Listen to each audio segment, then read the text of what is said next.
हम्म, ठीक है। ओके।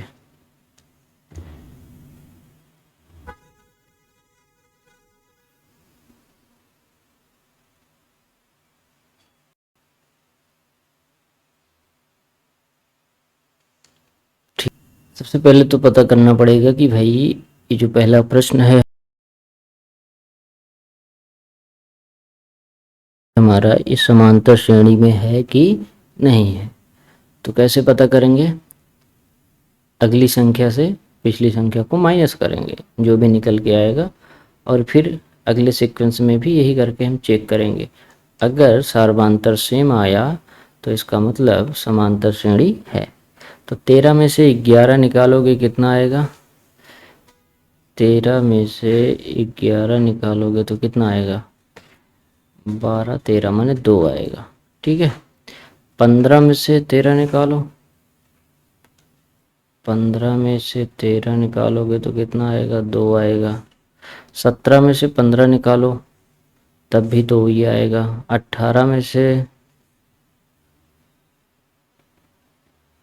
ओ ओ ओ ओ ओ एक मिनट, ये 19 होना चाहिए था, है ना? अगर ये 18 है तो ये समांतर श्रेणी नहीं होगा। अगर 19 है तो ये समांतर श्रेणी हमारा होगा। ठीक है। तो क्योंकि मैं समांतर श्रेणी ही लेके चल रहा हूँ, तो इसलिए इसको 19 बनाएंगे हम। ठीक है। अपनी कॉपी में उसको सही कर लेना। सही करना, या तो आगे लिख देना कि ये समांतर श्रेणी नहीं है, क्योंकि इनके बीच में जब ये 18 था तो इनके बीच में जो डी का मान है, सार्वधांतर है, वो एक जैसा नहीं है। यहाँ पर जब 19 होगा तो हमारा डिफरेंस कितना आएगा? 2 का, क्योंकि 17, 18, 19 तो 2 का डिफरेंस आएगा। तो इसके अकॉर्डिंग हम कह सकते हैं कि भाई ये जो श्रेणी लिखी हुई है एक ऐसी है, एपी है, एपी है। ठीक है। डी का मान क्या होता है? इनके बीच का जो डिफरेंस होता है, जो कि बराबर रहेगा हर एक दूसरे के बीच का डिफरेंस। तो डी का मान कितना हो गया? 2 हो गया। डी का मान कितना हो गया? 2 हो गया पहले प्रश्न के लिए। ठीक है। यन 15 के लिए, यन 15 कहाँ पर है? ये अंडरलाइन करा गया है। तो 15 के लिए यन का मान कितना होगा बताओ? 1, 2, 3। इस श्रेणी का तीसरा पद है, इसलिए 15 के लिए यन का मान 3 होगा। यन का मान 18 के लिए बताना है, हालांकि 18 नहीं, इसको हम क्या बनाएंगे भाई? 19 बनाएंगे। ठीक है। तो 1, 2, 3, 4, 5, पांचवा पद 19 है। तो 19 के लिए यन का मान क्या आ गया? 5। यन का मान 13 के लिए बताओ। तो 1, 2, दूसरा पद 13 है, तो मतलब 13 के लिए यन का मान कितना आ गया? 2। ठीक है। ओके। इसी पहले प्रश्न में हमें A3 देखना है, मतलब तीसरा पद कितना है? तो 1, 2, 3, तीसरा पद कितना है? 15। तो A3 कितना हो गया भाई? 15 हो गया। ठीक है। दूसरा पद कितना है? 1, 2, दूसरा पद कितना है हमारा? 13 माने 13। तो यहाँ हम क्या लिखेंगे? 13। ठीक है। इस प्रकार से ये पहले क्वेश्चन का आंसर हो गया है आपका। ओके। तो इसको मैं, एक मिनट, एक चीज छूट रहा क्या? ए का मान, ए माने किसी भी श्रेणी का, समांतर श्रेणी का प्रथम पद। तो प्रथम पद कितना है? 11। तो यहाँ पर हम क्या लिखेंगे? 11। क्या इसको A1 लिखा जा सकता है? हाँ, लिखा जा सकता है, क्योंकि श्रेणी का प्रथम पद, पहला पद। ठीक है। तो इस तरीके से ये पहले क्वेश्चन का आंसर हो गया। ओके।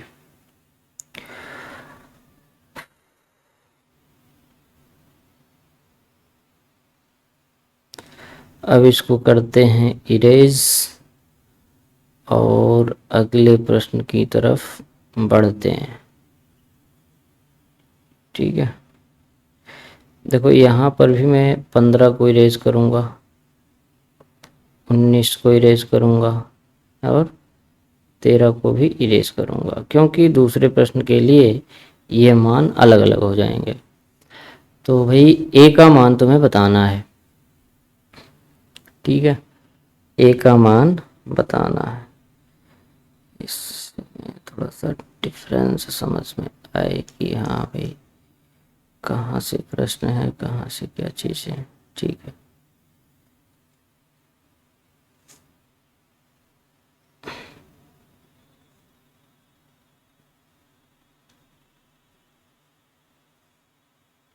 ओके, दूसरे प्रश्न के लिए हम देखेंगे ए का मान। ए क्या होता है? किसी भी श्रेणी का प्रथम पद। तो ए का मान कितना हो जाएगा? 5। डी का मान देखना है, तो एक में से 5 निकालोगे, 1 माइनस 5 इक्वल टू कितना आ गया? -4। -3 में से -1 निकालोगे, चेक करना पड़ेगा ना, इन हर एक के बीच में डिफरेंस -4 का ही होना चाहिए। तो -3 में से निकालना है कितना? 1। -3 माइनस करना है, उसमें कितना? 1। तो -3 -1 कितना आ गया? -4। इसी तरीके से -7 में से जब -3 निकालोगे तो भी आएगा कितना? -4। करके देख लेते हैं। -7 में से माइनस करेंगे हम -3 को, ठीक है। तो -7 है, माइनस माइनस +3, तो 7 बड़ी संख्या है, चिन्ह इसका ले लेंगे और 7 में से 3 को हटा देंगे तो कितना आ जाएगा? 4। तो देखोगे हर जगह कितना आ रहा है? -4 -4। इसका मतलब AP है, ठीक है। और उसका जो D का मान होगा, सार्वधान्तर जिसको कहते हैं, वो कितना होगा हमारा? -4 होगा। ओके,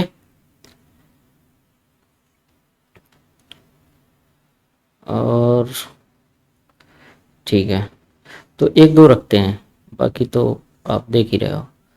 तो कह रहा है कि भाई n का मान बताना है, किसके लिए बताना है? एक मिनट, यहाँ पर इस चीज़ को हमने इरेज नहीं किया, ये पुराने प्रश्न का आंसर था, ठीक है। दूसरे प्रश्न में a का मान 5 के लिए नहीं, 5 के लिए नहीं, यहाँ पे है 1 3 और 7। 1 के लिए, -3 के लिए और -7 के लिए। तो n का मान 1 के लिए कितना होगा? 1 2, दूसरा पद है तो 2 हो जाएगा, ठीक है। n का मान -3 के लिए कितना होगा? -3 यहाँ पर है, तो 1 2 3, मतलब तीसरा पद है, इस श्रेणी का तीसरा पद -3 है, ठीक है। तो -7 के लिए n का मान कितना होगा? 1 2 3 4, तो कितना हो जाएगा? 4, ठीक है। तो इस प्रकार से इन तीनों संख्याओं के लिए n का मान यहाँ पर ज्ञात हो चुका है। अब हमें इसी प्रश्न का A3 मतलब तीसरा पद ज्ञात करना है। तो 1 2 3, तीसरा पद हमारा कितना है? -3, -3, ठीक है। A2 ज्ञात करना है, मतलब श्रेणी का दूसरा पद। 1 2, दूसरे स्थान पर क्या लिखा हुआ है? 1, तो दूसरा पद क्या है? 1। इस प्रकार से दूसरे प्रश्न का भी आंसर आपके सामने आ चुका है। ओके, ठीक है। आई होप आप अपने आंसर को मिला रहे होंगे।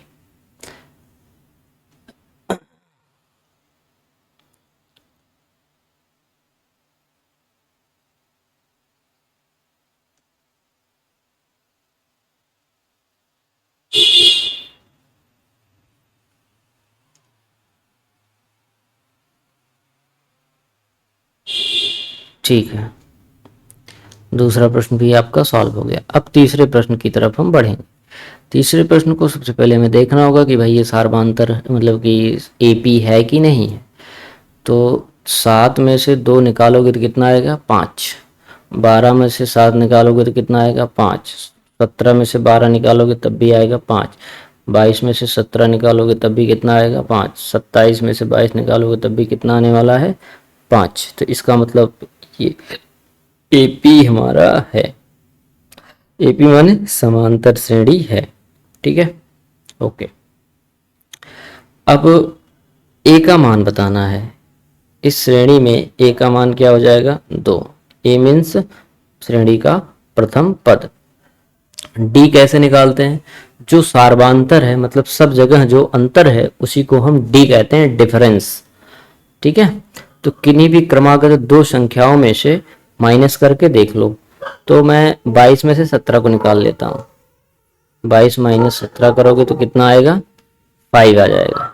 ठीक है, अब दिमाग में चल रहा होगा सर यहाँ पर आपने 7 में से 2 क्यों नहीं निकाला? तो उसे भी कर सकते हो, कोई एक करके देख लो। डी का ही मान चाहिए क्योंकि कंफर्म हो चुका है एपी है, इसलिए किसी भी क्रमागत दो संख्याओं के बीच का डिफरेंस देखना है। बस इतना ध्यान रखना कि दूसरी संख्या में से पहली संख्या निकालना है। ठीक है, दूसरी संख्या में से पहली संख्या को निकालना है। माइनस हो प्लस हो डजंट मैटर, जिस प्रकार से इसमें था, इसमें से हमने इसको निकाला, इसमें से इसको निकाला। ठीक है, बाद वाली संख्या में से पहले वाली संख्या को माइनस करना होता है। ओके, तो डी का मान हमारा कितना आ गया तीसरे प्रश्न के लिए? 5। अब तीसरे प्रश्न के लिए, तीसरे प्रश्न में n का मान 2 के लिए निकालना है, 7 के लिए निकालना है, 17 के लिए निकालना है और 27 के लिए भी निकालना है। ठीक है, तो देखते हैं भाई। तो n का मान 2 के लिए श्रेणी का कौन सा पद 2 है? पहला पद है, तो 2 के लिए n का मान 1 हो जाएगा। 7 के लिए n का मान 7 कौन सा पद है? 1 2 दूसरा पद है, तो इसका मतलब 7 के लिए n का मान कितना हो गया? 2। 17 के लिए n का मान निकालना है, तो 1 2 3 4 श्रेणी का चौथा पद 17 है। इसका मतलब 17 के लिए जो n का मान है वो कितना हो जाएगा? 4, क्योंकि चौथा पद है। 1 2 3 4। ठीक है, इसी प्रकार से n का मान 27 के लिए अगर देखा जाए तो 1 2 3 4 5 6 कितना हो जाएगा? 6 हो जाएगा। ठीक है, ओके। अब इसी श्रेणी से हमें A3 का मान निकालना है। A3 क्या होता है? श्रेणी का तीसरा पद कितना है? तो 1 2 3, तीसरा पद कितना है? 12। तो यहाँ पर हम क्या लिख देंगे भाई? 12। श्रेणी का दूसरा पद कितना है? 1 2, दूसरा पद कितना है? 7। तो यहाँ पर हम क्या लिख देंगे? 7।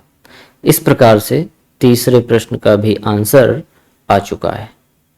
आई होप आपने सारे ही प्रश्न, अभी तक के सारे प्रश्न जितना हमने डिस्कस किया है वो सभी सही सही किया होगा।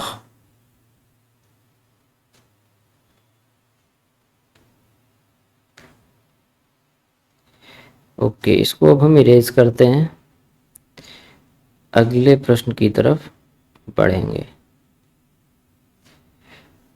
ठीक है, तीसरा प्रश्न हो चुका है, चौथे प्रश्न की तरफ बढ़ेंगे हम। सबसे पहले देखेंगे क्या ये हमारा एक एपी है, माने समांतर श्रेणी है। तो 200 में से 100 को निकालोगे तो डिफरेंस कितना आएगा? 100 का। 300 में से 200 निकालोगे तो डिफरेंस कितना आएगा? 100 का। 400 में से 300 निकालोगे तो डिफरेंस 100 का ही आ रहा है। इसका मतलब ये जो है लिखा हुआ है एपी ही है, माने समांतर श्रेणी ही है। ओके, अब इस समांतर श्रेणी से हमें ए का मान लिखना है, डी का मान लिखना है। ए मीन्स प्रथम पद, और प्रथम पद कितना है? 100, तो ए कितना हो जाएगा? 100। डी मीन्स डिफरेंस ना, सार्वांतर। ठीक है, क्या होगा? सार्वांतर। तो किन्हीं भी क्रमागत दो संख्याओं में से बाद वाली संख्या में से पहली संख्या को माइनस कर देना है। तो मैं 200 में से 100 को करूंगा क्या? माइनस। तो डिफरेंस माने डी का मान कितना निकल के आ गया? 100। ठीक है, अच्छा अब n के लिए भी देखना है। यहाँ पर देखो 200 और 400 सिर्फ इन्हीं के लिए देखना है। ठीक है, फिर इन्हीं दोनों के लिए देख लेते हैं, 200 और 400। 200 के लिए n का मान, n माने कौन सा पद है? 1 2, दूसरा पद 200 है, तो 2 जो है 200 के लिए n का मान हो जाएगा। 400 के लिए n का मान कितना होगा? 1 2 3 4, मतलब चौथवा पद 400 है, तो n का मान कितना हो गया 4। ओके।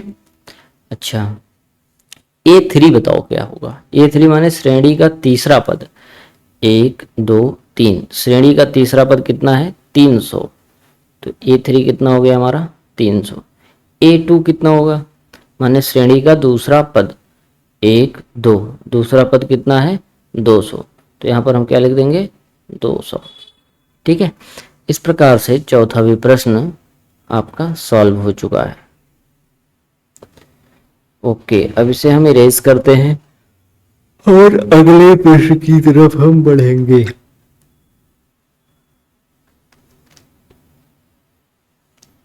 ठीक है,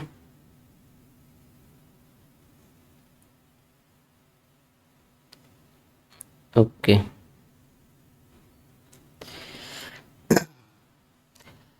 इसे पता करेंगे कि भाई एपी है कि नहीं, तो 50 में से 25 निकालोगे कितना आएगा 25, 75 में से 50 निकालोगे तो भी कितना आएगा 25, 100 में से 75 निकालोगे तो भी कितना आने वाला है 25, 125 में से 100 निकालोगे तो भी कितना आएगा 25, 150 में से 125 निकालोगे डिफरेंस कितना आएगा 25।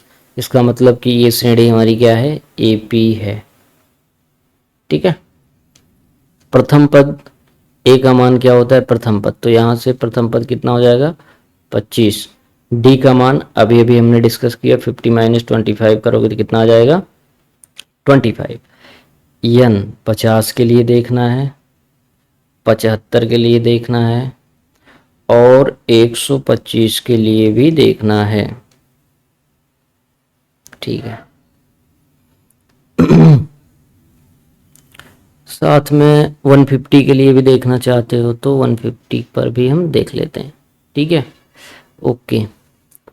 तो 50 के लिए n का मान 1 2, दूसरा पद 50 है तो 2 क्या हो गया 50 के लिए n का मान।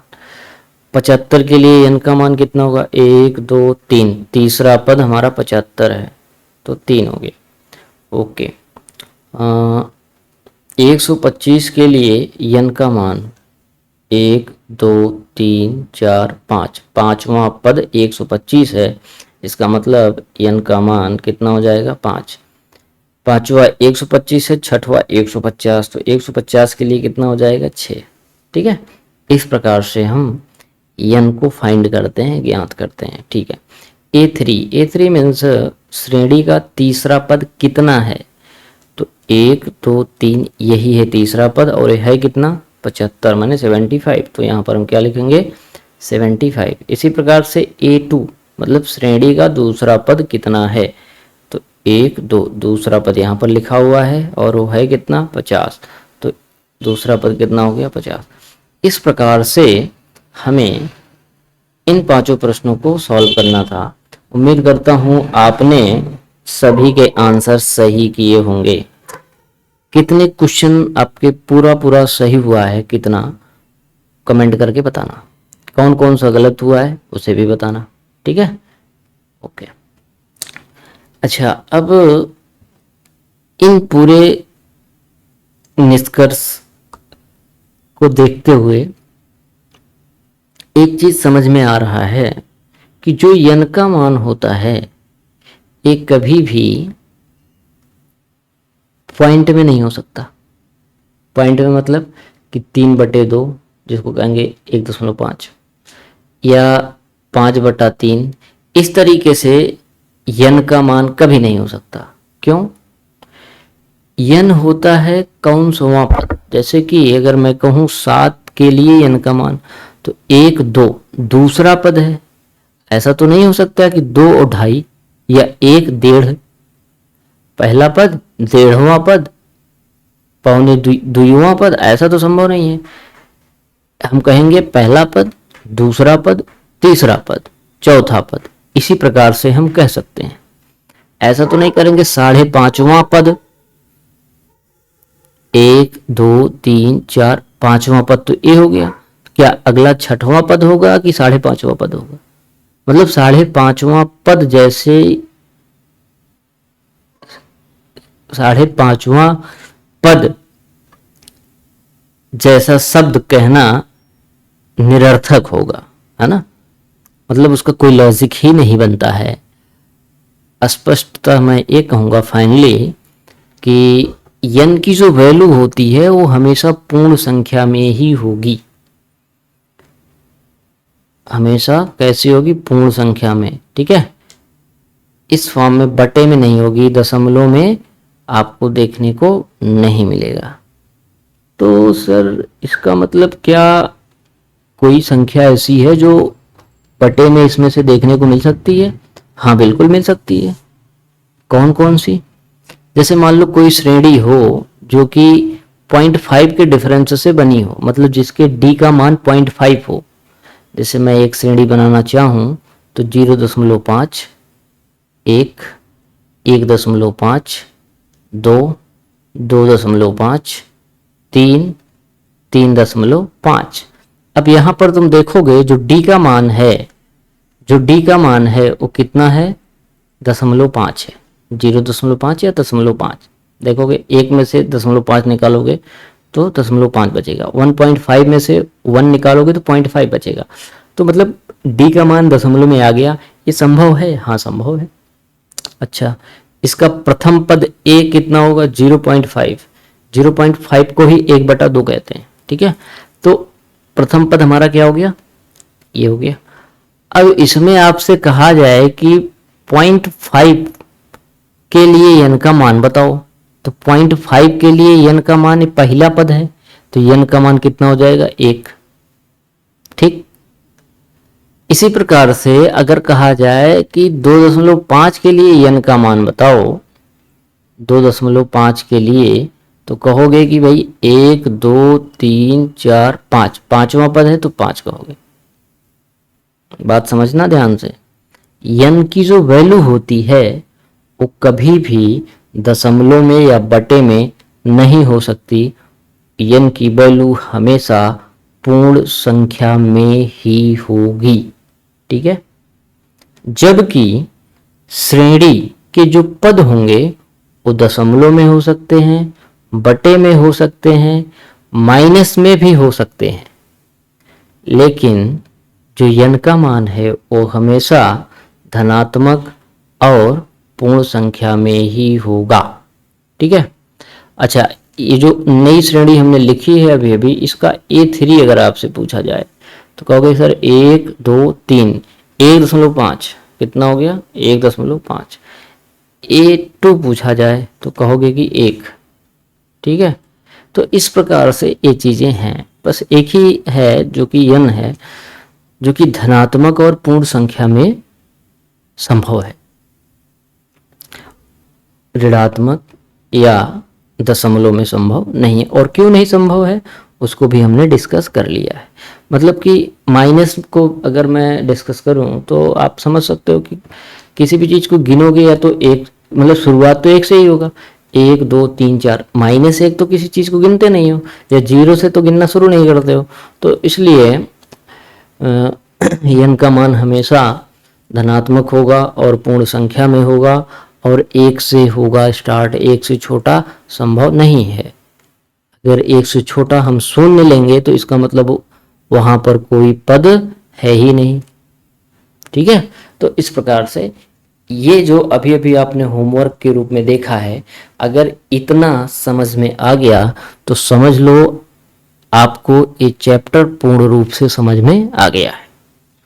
ठीक है, अब हम बढ़ते हैं प्रश्नों की तरफ। ये आ गया प्रश्न आपका। तो पहला प्रश्न कह रहा है, निम्नलिखित स्थितियों में से किन स्थितियों में संबंध संख्याओं की सूची एपी है और क्यों है? ठीक है, अब इसमें 3-4 प्रश्न है, मतलब 3-4 खंड हैं, तो हर एक को पढ़ना है, पढ़ के उसे बनाना है सीक्वेंस वाइज, और उसके बाद बताना है आपको कि भाई एपी में है, अगर एपी में है तो क्यों है, और एपी में नहीं है तो क्यों नहीं है। चलिए, तो प्रश्न कह रहा है, प्रत्येक किलोमीटर के बाद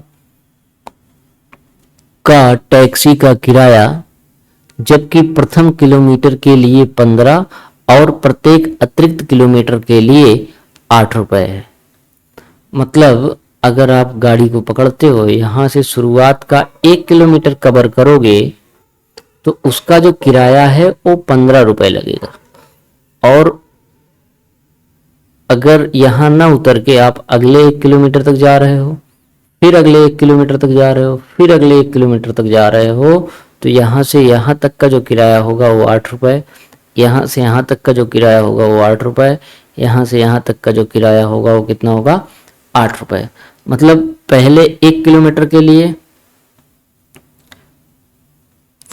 प्रथम 1 किलोमीटर के लिए किराया कितना है, 15 रुपए। ठीक है, यहां से यहां तक के लिए। अब इस बिंदु से इस बिंदु तक, तब तो जाके 2 किलोमीटर बनेगा। तो प्रथम 2 किलोमीटर, प्रथम 2 किलोमीटर के लिए किराया 1 किलोमीटर और 2 किलोमीटर, तो इस बार 15 प्लस 8, 15 8 कितना हो जाएगा, 15 प्लस 8 हो जाएगा तुम्हारा 23, 23 रुपीज, है ना, इतना रुपए लगेगा। प्रथम 3 किलोमीटर के लिए, मतलब 1 किलोमीटर 2 किलोमीटर 3 किलोमीटर, यहाँ तक का किराया शुरू से लेकर यहाँ से यहाँ तक का किराया कितना हो जाएगा, 15 धन 8 धन 8, 15 8 23, 23 8 31 रुपए। इसी प्रकार से प्रथम 4 किलोमीटर, मतलब शुरुआत से 4 किलोमीटर का कितना हो जाएगा अभी, 15 धन 8 धन 8 धन 8, तो ये हो जाएगा तुम्हारा 39 रुपीज। ठीक है, अब इसको हम एक सीक्वेंस में लिखेंगे, कैसे, 15 कामा 23 कामा 31 कामा 39। ठीक, अब हम पता करेंगे कि भाई ये एपी है कि नहीं है, इसी तरीके से आगे भी बढ़ता जाएगा। ठीक है, तो डी का मान निकालेंगे। 23 में से 15 निकालो, कितना आएगा, 8। अच्छा, 31 में से 23 निकालो, 31 में से 23 निकालना है, 7 1 8, 8 आएगा। ठीक है, 39 में से 31 निकालना है, 39 में से 31 निकालना है, अभी भी कितना आ रहा, 8। क्योंकि डी का मान माने सार्वधातर प्रत्येक संख्याओं के बीच में एक समान है, इसलिए यह श्रेणी हमारी एपी है। लिखोगे चूंकि डी का मान सभी जगह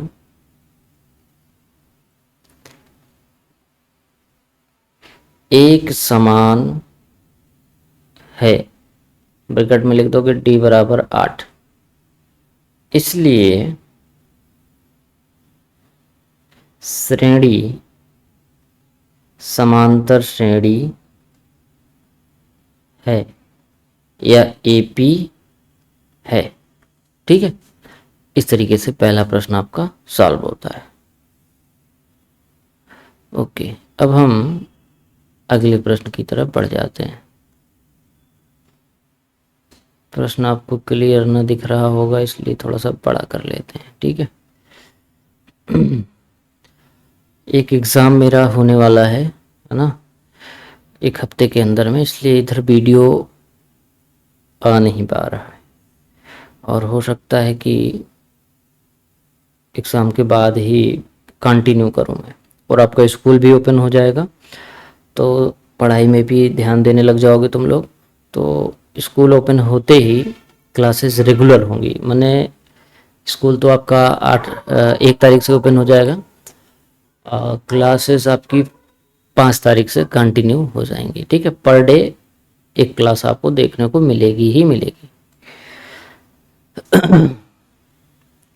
तो ठीक है, अगला प्रश्न है, किसी बेलन में उपस्थित हवा की मात्रा जबकि वायु निकालने वाला पंप प्रत्येक बार बेलन की शेष हवा का 1/4 भाग बाहर निकाल देता है। देखो इसमें कोई संख्या नहीं दिया है, ना ही कुछ इस तरीके से कहा है कि जोड़ना है घटाना है। भाग की तो बात बता दिया, लेकिन किस में भाग करना है ये नहीं बताया इसने। तो एक कोई संख्या अपने मन से तुम मान सकते हो, पहला विकल्प तो ये है। दूसरा विकल्प, जो हवा है जो कि सिलेंडर में भरा हुआ है, उस पूरे हवा की आयतन, एयर का आयतन आप V मान लो, ठीक है। V मानो और हर बार 1/4 माइनस करो, बचे हुए हवा में फिर 1/4 माइनस करना, माइनस करने के बाद जो बचा हुआ है उसमें फिर से 1/4 माइनस कर देना है। इस प्रकार से जो भी श्रेणी बनेगी उसे हम चेक करेंगे क्या वो AP है, समांतर श्रेणी है या नहीं है। तो ठीक है।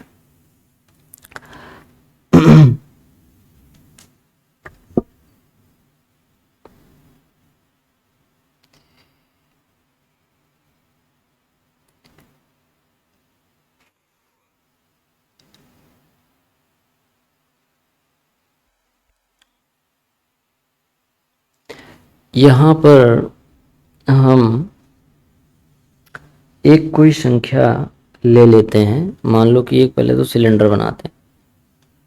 सिलेंडर मीन्स गैस वाला सिलेंडर ही नहीं होता है ना। सिलेंडर मीन्स वो सभी प्रकार के आकार, शेप जो बेलनाकार हैं, ठीक है। जो बेलनाकार होते हैं उन्हें सिलेंडर कहते हैं। अब इसके ऊपर कुछ तुम अगर अलग से सिस्टम लगा दो, यहाँ पे कुछ अलग से लगा दो, तब भी बेलन ही कहेंगे, सिलेंडर ही कहेंगे। ओके, तो इसमें हम मान लेते हैं हवा भरा हुआ है और भरे हुए एयर का जो वॉल्यूम है, आयतन है, वो है 100। वॉल्यूम कितना है? 100। तो मतलब प्रारंभिक स्थिति में बेलन का आयतन कितना हो गया? 100। अब हर बार 1/4 कम करते जाना है। जितना है कितना है? 100 है। इसमें 1/4, इसी का 1/4 माइनस करना है, माने 100 में से माइनस करना है 100 का 1/4। तो 4 एकम 4, 4 25 में 100। तो 100 में से 25 निकालोगे कितना आएगा? 75। अब जब इसमें से 1/4 निकाल दिया गया तो 1/4 निकालने पर आयतन कितना आ गया? 75। ठीक है। अब इस 75 में से 1/4 निकालना है। 1/4 पुनः निकालने पर आयतन कितना होगा? ध्यान आपको ये देना है कि जो 1/4 निकलेगा इस बार वो 100 का नहीं निकलेगा, क्योंकि जो शेष हवा बच रही है उसका 1/4 निकालना है। तो 75 बचा हुआ है। अब इसमें से 75 का ही 1/4 निकालोगे, ठीक है। तो 1/4 निकालते हैं, इसका कितना आएगा? 4 एकम 4, 3 35, 4 अठे 32, 33 34 35 3 30, 4 पंचे 20, 4 सत्ते 28, 7। तो कितना आ गया? 18.7। मतलब 75 माइनस 18.7। तो फाइनल कितना आएगा भाई? देखो इसको घटाना कैसे? 75.0 करोगे फिर जाके उसमें से घटेगा। तो 10 में से 7 गया 3, यहाँ पर बचेगा 4। 14 में से 8 गया 6, यहाँ पर बचेगा 6, तो कितना आ गया 6, मतलब 66.3। इसी प्रकार से अगला भी, इसमें से इसी का 1/4 माइनस करना है। तो इन्हीं तीन में हम देख लेते हैं, तीन में देख लेते हैं कि भाई ये हमारा एपी बन रहा है कि नहीं बन रहा है। पहला पद हमारा कितना है 100, दूसरा पद कितना है 75 और तीसरा पद कितना है 66.3। अच्छा, कल्पना करके थोड़ा सा देखो, 175 अगर एपी होता तो अगला पद कितना आना चाहिए था 50, क्योंकि 25 का डिफरेंस दिखना चाहिए था, लेकिन 50 तो आया नहीं, कितना आ गया 66.3। तो डी का मान क्या हर जगह एक जैसा है? नहीं है, इसीलिए ये हमारा सार्वधातर नहीं होगा, मतलब सॉरी समांतर श्रेणी नहीं होगा। तो देखो 75 में से 100 निकाल दो, 75 माइनस 100, तो डिफरेंस कितना आ गया -25 का। ठीक है, अगला डी चेक करते हैं, 66.3 माइनस 75, तो इसका जो आंसर निकल के आएगा एक तो माइनस में आएगा 66, 67, 68, 69, 70 और 5, मतलब 5, 3, 8.7 ये निकल के आएगा, समझ गए? तो यहाँ पर -25 आ रहा है और यहाँ पर -8.7 आ रहा है, तो डी वैसे ही बराबर नहीं है, तो इसलिए एपी नहीं बनाएगा। दूसरा प्रश्न हमारा एपी नहीं बनाएगा, क्योंकि डी का मान एक समान नहीं है, एक समान नहीं है, अतः श्रेणी एपी नहीं है। ठीक है, इस प्रकार से इसे करना था। ओके,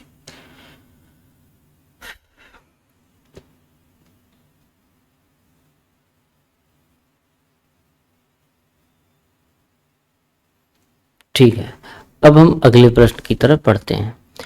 प्रत्येक मीटर की खुदाई के बाद एक कुआं खोदने में आई लागत, जबकि प्रथम मीटर खुदाई की लागत 150 रुपये है और बाद में प्रत्येक मीटर की लागत 50 रुपये बढ़ती जाती है। बिल्कुल इस वाले प्रश्न की तरह है, पहले वाले प्रश्न की तरह।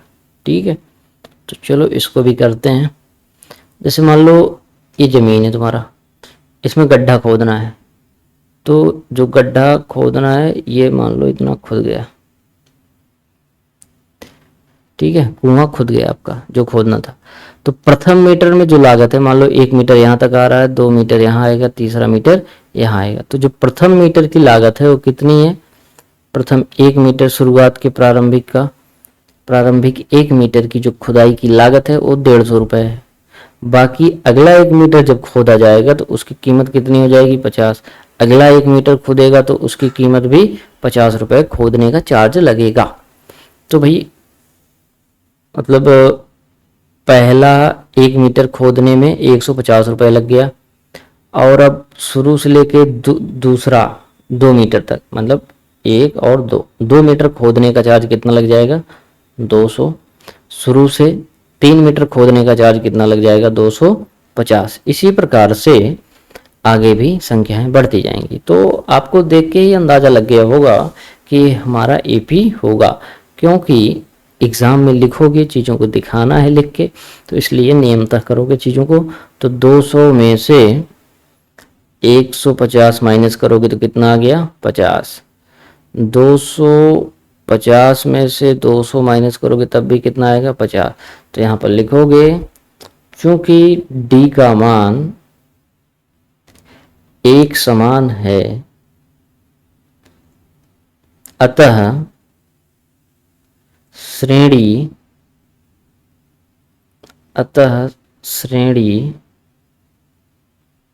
एपी है। ठीक है, इस प्रकार से इसे सॉल्व करना था। ओके,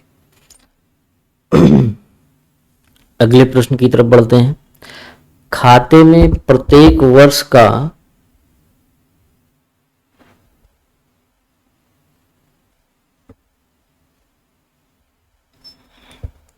खाते में प्रत्येक वर्ष का मिश्र धन, जबकि 10,000 की राशि 8% वार्षिक की दर से चक्रवृद्धि ब्याज पर जमा की जाती है। तो ये वाला जो प्रश्न है कुछ इसकी तरह है, मतलब जो मूलधन था, प्रारंभिक पैसा आपका, वो कितना है 10,000, मतलब शुरुआती धनराशि कितनी है भाई 10,000 रुपए। इतना इन्होंने जमा कर दिया। 8% हर वर्ष चक्रवृद्धि ब्याज भी उसका मिल रहा है। चक्रवृद्धि ब्याज जो होता है वो ब्याज का भी ब्याज जिसमें मिलता है उसी को कहते हैं चक्रवृद्धि ब्याज। जैसे 100 रुपए है, एक साल बाद उस पर 8% अगर ब्याज मिला तो मतलब 108 रुपए हो गया। अब अगले साल उस 108 रुपए पे 8% मिलेगा, ना कि 100 रुपए पे। जैसे मान लो एग्जाम्पल के लिए 100 रुपए जमा कर दिया, एक साल बीत गया, अगले साल इस पर 8% की वृद्धि हो जाएगी। कितना हो जाएगा 108। अब अगले साल जो वृद्धि होगी इसका 108% निकलेगा, मतलब 100 का तो 8% होगा ही, प्लस साथ में 8 का भी 8% देखा जाएगा। ठीक है, तो वो जो है 8 रुपए से ज्यादा की वृद्धि होगा। हालांकि बहुत ही माइनर डिफरेंस आएगा, लेकिन वृद्धि होना ही होना है, और 8 नहीं होगा, उससे ज्यादा ही होगा। तो इसी प्रकार से 10,000 रुपए शुरुआती राशि हो गया। अब इस 10,000 रुपए पे एक साल बाद की बात करी जाए, ये राशि 8% की दर से बढ़ जाएगी। तो मतलब 10,000 प्लस 10,000 का 8%, 0 कट गया, 0 कट गया, प्लस 800, तो ओवरऑल कितना आ गया 10,800। तो एक साल बाद कितना हो जाएगा 10,800। 2 साल बाद की बात करी जाए, अब इसका जो है जो 10,800 हो गया है, ये तो रहेगा ही, इसका 8% इसी में और जुड़ जाएगा। 10,800 का 8%, इसको काट दोगे, गुणा कराओगे और जोड़ोगे साथ में, तो निकल के आएगा आपका 11,664 रुपए। तो यहाँ पर हमने 3 पदों को ज्ञात कर लिया है। अब हमें पता करना है कि भाई क्या ये जो श्रेणी हमें मिली हुई है, ये वाली, ये जो श्रेणी मिली हुई है, क्या ये जो है एपी में है? तो प्रथम पद हमारा कितना हो गया 10,000, दूसरा पद 10,800। 1 मिनट, काम अगर इस तरीके से लगेगा तो उसमें कंफ्यूजन होगा। ठीक है, 10,800, 11,664, इस तरीके से आगे भी पद आएंगे। तो यहाँ पर हमें डी का मान निकालना होगा। तो 10,800 में से 10,000 जब निकालोगे तो कितना आएगा 800। ठीक है, और इसी प्रकार से आपका 11,664 में से 10,800 निकालोगे तो तुम्हारा 11,000 होने में 200 बच रहा, 200, 6, 7, 8, 864 आएगा। कितना आएगा 864 आएगा। तो क्या डी का मान बराबर है? नहीं बराबर है। इसलिए ये जो कथन लिखा हुआ है स्टेटमेंट, इससे जो भी श्रेणी बनेगी वो एपी नहीं होगा। यहाँ नीचे लिखोगे चूंकि डी का मान बराबर नहीं है, एक समान नहीं है, इसलिए यह श्रेणी एपी नहीं होगा। ठीक है, आज की इस क्लास में इतना ही, बाकी नेक्स्ट क्लास में मिलते हैं।